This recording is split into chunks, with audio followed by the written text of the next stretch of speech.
Hi, mystery writers. Here we are live, and welcome.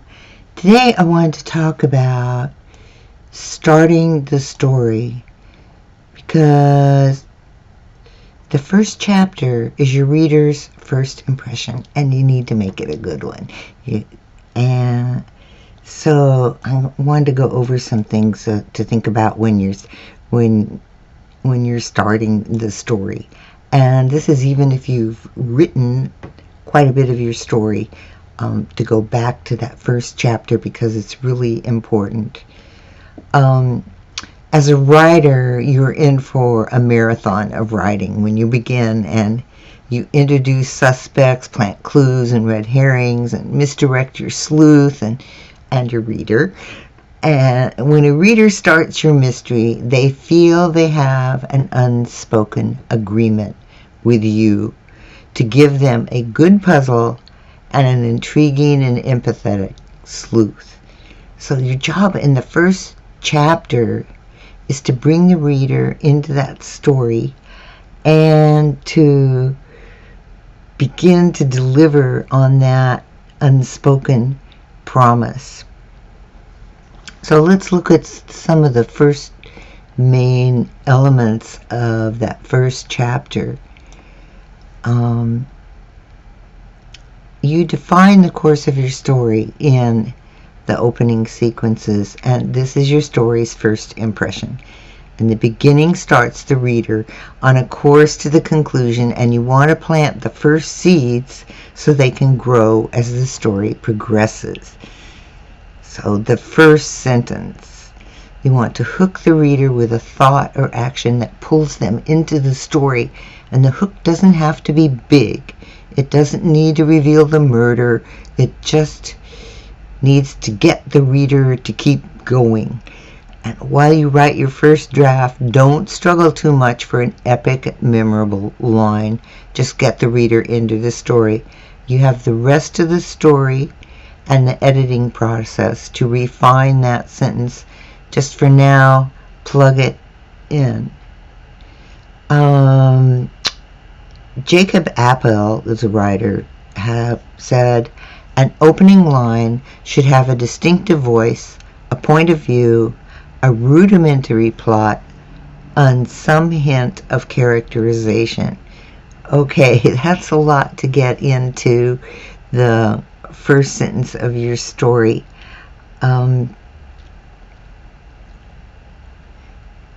So let's look. I thought I'd read some examples of first sentences. The man with 10 minutes to live was laughing. And that's from The Fist of God by Frederick Forsyth. And then the small boys came early to the hanging. And that's from Pillars of the Earth by Ken Follett. Some women give birth to murderers, some go to bed with them, and some marry them. And that's from Before the Fact by Francis Iles.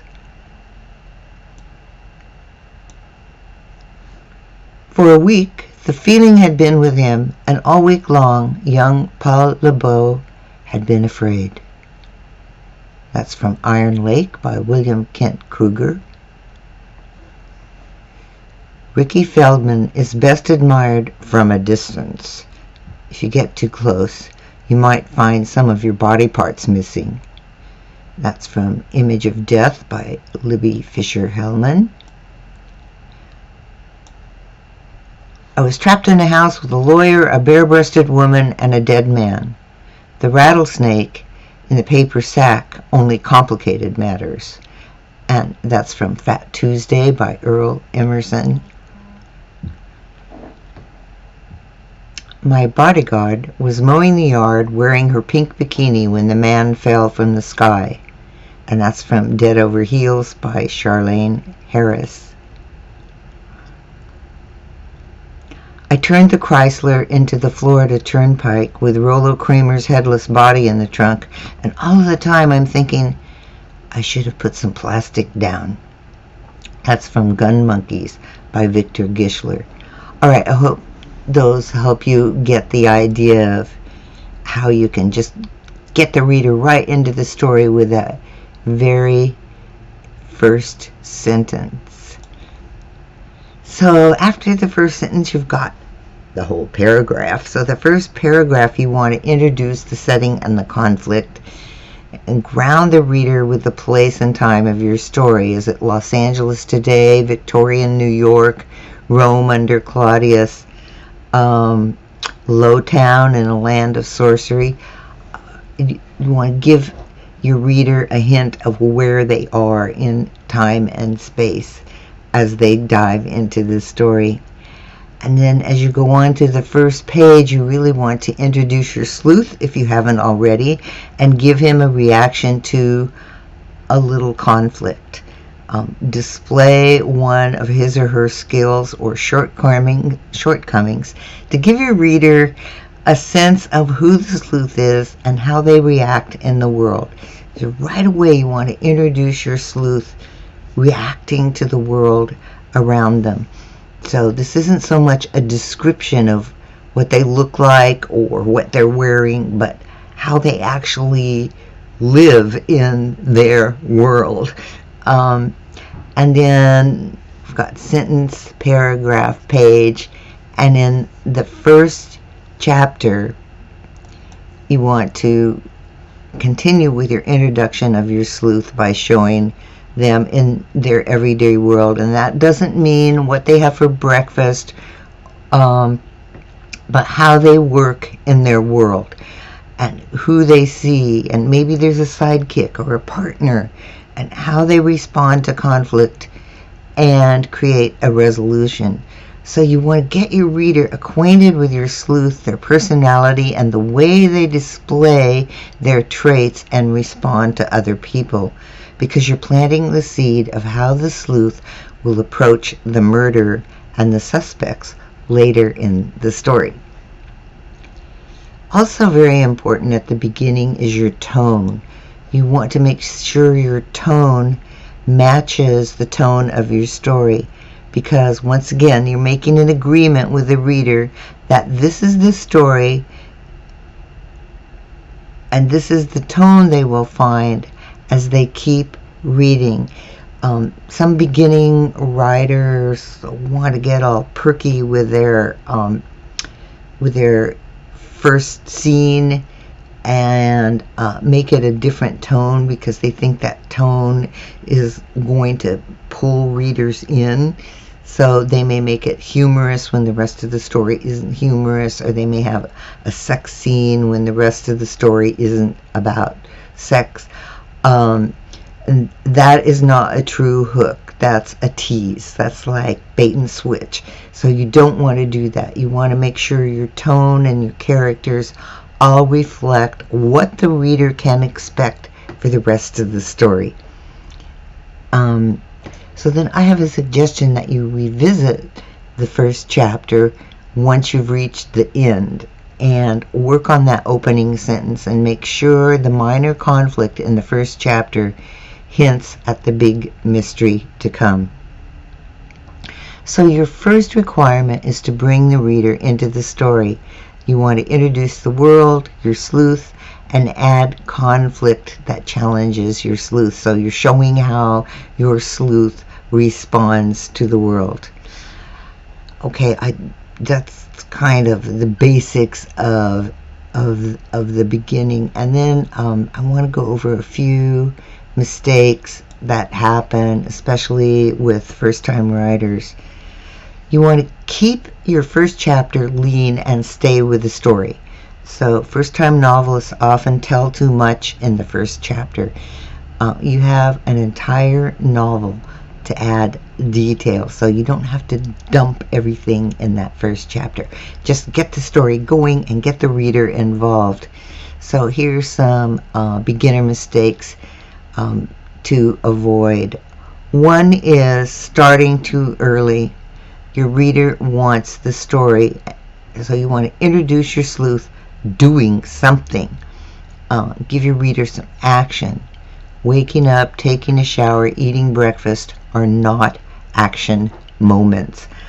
leave them out. If your sleuth morning ritual is essential to this story, show it later. It's really important to just get into the story and get some action and deliver that promise for your reader that that this is going to be a mystery, the tone is going to be like this, your hero is going to be like this. And then another common mistake is backstory, the whole life of your character revealed. And your reader doesn't need to know right away that major childhood trauma or where your sleuth grew up. They need to be in the moment of the beginning of the story.